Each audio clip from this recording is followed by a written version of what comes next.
మనందరికీ తెలుసు ఐపీఎల్ అనేది ప్రపంచంలోనే second most valuable sporting league అని. ఎందుకంటే దీని యొక్క డిజిటల్ రైట్స్ మటుకే వియాకామ్ 18 వాళ్ళు 5 ఇయర్స్ కి 480 బిలియన్ రూపీస్ తో బిడ్ చేశారు.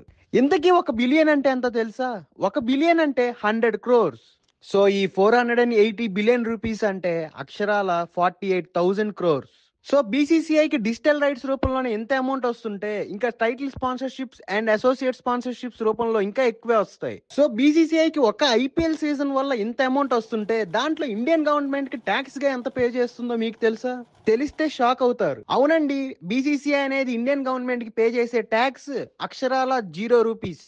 అదేంటి బీసీసీఐకి బిలియన్ రూపీస్ వస్తున్నా గానీ ఇండియన్ గవర్నమెంట్ కి ట్యాక్స్ పే చేయదా అంటారా?